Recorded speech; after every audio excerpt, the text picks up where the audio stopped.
Hello, magandang araw mga ka-journey. Katulad ng pinangako ko, na-install na natin yung ating grass cutter. So, maggagawa tayo ng application para makita natin yung resulta ng grass cutter. So, sa ngayon, yung steel blade lang ang meron tayo. Wala pa tayong nylon. So, bibili na lang tayo ng nylon pagka nagkaroon ng time.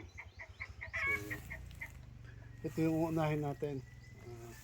Para mailipat natin yung mga saging sa pwesto, kasi pangit naman yung magtanim tayo ng saging na puro damo. So lilipat natin yung mga saging, kasi katulad nung nasa background natin sa likod, tawag dito, masyado silang crowded. So the idea is kunin natin yung mga pwede, tulad na itong mga to, katulad na itong mga ganitong klase, or meron pang mas maganda sa other area. So lilipat natin sa isang area para maparami natin yung natin, yung ating saging, at the same time hindi siya maging overcrowded na katulad na dito. So gawin natin yung as much as possible yung 3 puno sa isang area. So mag-aano tayo ng at least 4 meter yung distansya, 4x4 or 3x3, depende sa magiging natin, makukuha na natin space, kasi kailangan din ng saging yung sinag ng araw. So kung ang area is hindi naman masikat yung araw doon, so as much as possible skip natin yung area na yun, kasi yung saging gustong gusto niya yung maaraw. So mamaya pagkatapos natin mag putol ng mga damo, then lipat natin yung mga saging. So just stay tuned, start lang natin tong makina, then mag start tayo magdamo.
Johnny.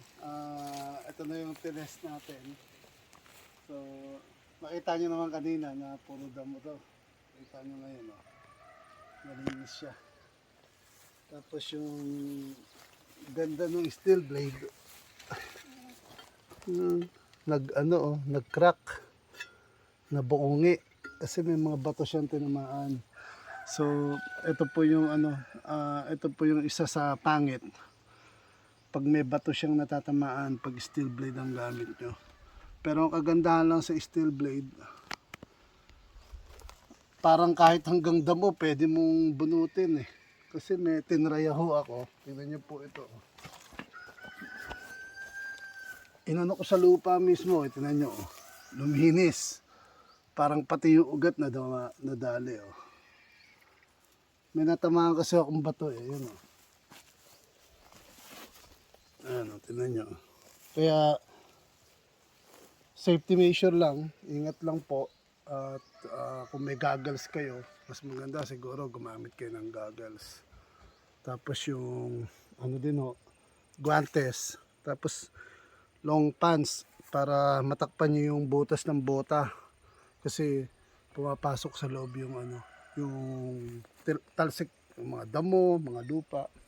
Tapos mag long sleeve din po tayo para protection din sa atin sa balat. Kasi sabi ko nga, may mga tumatalsik na debris, either bato, lupa o baka tumama sa katawan natin, sa mukha natin. Kaya tinry ko lang siya, then I'm suggesting the safety precaution para po sa inyo. So please do wear all kinds of PPE or personal protective equipment. One suggestion. Then it's good thing if you can buy also nylon. I think mas maganda rin yung nylon. At least kahit tumama siya sa bato, hindi tatalsik yung bato. Kaya lang yung nylon, ang alam ko parang certain level lang ng damo ang kaya niyang putulin. Hindi niya kayang putulin up to down. Unlike nung steel blade, pwede mo siyang isagad kahit hanggang sa lupa. Papansin nyo naman. Siguro sa nylon hanggang ganito lang ang makakat ninyo. Pero sa steel blade, pwede nyo siyang ibaba. Pwede nyo isagad yung lupa sa lupa. Katulad ng example ko sa inyo na isa na sinubukan ko isagad sa lupa. Ayun po. Kumbaga, hinukay niya yung lupa at the same time, parang pati yung pinaka lower part ng damo nakuha niya. So, end of the day, napakalaking tulong talaga pag may grass cutter ka. See, ilang minuto lang na tinrabaho. Pero kung mamanualin mo to, katakot-takot na ilang oras ang gugugulin ninyo. So, susunod, pag na natin siyang ipunin, hayaan lang muna natin siyang mag-dry up. Tapos, pwede natin din siyang ipakain sa mga uod natin, kung may uod tayo. Pwede rin ho natin siyang i-decompose. Kumbaga, maglagay tayo sa stone area. O kung meron kayong balde o drum na pwede nyo siya i-decompose, pwede rin po yan. Kasi end of the day, halaman pa rin to eh. Halaman pa rin to. Pwede nyo rin po itong gamitin sa fermented plant juice kung wala kayong mga ibang rekado. As long as dahon, pwede nyo pong gamitin na gamitin sa paggawa ng fermented plant juice. So hanggang dito na lang. Tutuloy ko lang yung pagdadamo. Yung pagpuputol po ng damo. So sa mga hindi pa nakapag-describe, please do subscribe and just please hit the like button. At pa-share na rin po para ma-inspire din yung ibang mga farmer, ating ibang gardener to purchase or invest sa mga equipment kasi napakalaking tulong yun para sa atin. So kahit ikaw ay nasa backyard lang, still magkakaroon ka pa rin ng kalaban na damo sa iyong paghahalaman. So I suggest you can start purchasing even paunti-unti. Hindi mo naman kailangan. Kung marami ka talagang pera, then you can buy at the same time all the machine and equipments you needed for your farming or your garden. But kung katulad lang